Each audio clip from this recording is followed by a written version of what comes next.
خو موجوده اوس صرف دې دپاره راغلو چې دغه خلک هم مطمئن شي چې د دې خوراکۍ علاج سټارټ شو او تاسو هم دعاګانې کوئ، خوراکۍ هم درله دعا کوي. الله دې ټولو سره ښه وکړه چې موږ سره چا مرسته کړې ده، خدای دې خوشحاله او آباد لري.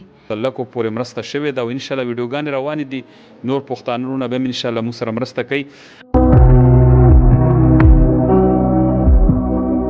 السلام علیکم ورحمت الله وبرکاتو. مینوالو څو ورځې مخکې مونږ خوراکۍ ویډیو کړې وه چې هغه په ډېر بوره حال باندې وه او زمونږ پښتانه وروڼه ډېر زیات پرې ودردېدل، ډېر سخت پرې وجړېدل چې کم یو ملګری ما ته کال وکړي نو داسې خلکو هم پکې ټلیفون کړی دی چې وایي چې وس مې نشته، صرف په دې دپاره مې وکړو چې زه پرې خفه یم. خو الحمدلله د ستاسو په دعاګانو، د ستاسو په هغه لږو لږو روپو باندې الحمدلله د خوراکۍ علاج سټارټ شو او انشاءالله کوشش کوو. غټ ټسټونه هم شوي دي، هغه لیږلي دي، هغې کې به یو څو ورځې لګي، هغه چې راشي هغه احوال به هم درسره بیا شریک کوو. پورې دغه ستاسو سره ډېرو خلکو مرسته کړې ده او ډېر خلک در باندې خفه دي، په هغې ته چې څه ویل غواړې دعا وله لږ وکړو. الله دې ټولو سره ښه وکړه چې موږ سره چا مرسته کړې ده، خدای دې خوشحاله او آباد لري.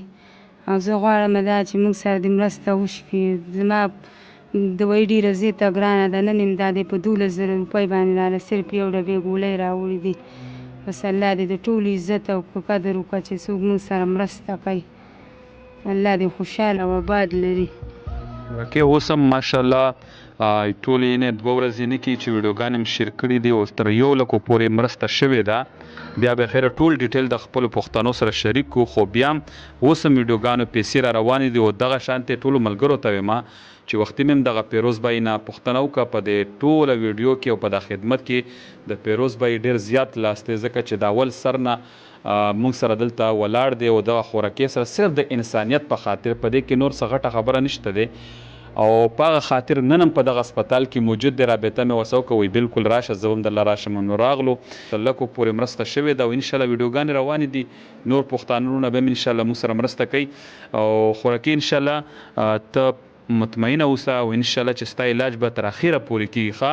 او موږ پښتانه ټول در سره ولاړو، موږ هم در سره ولاړو او چې څومره ملګري دغه ټولو ته ډېره زیاته دعا کوه، هر سړی دعا کوي د چا څه مشکل. الله پاک دې پیروزي ورله ډېر عمر ورکړه او باچا دې شي.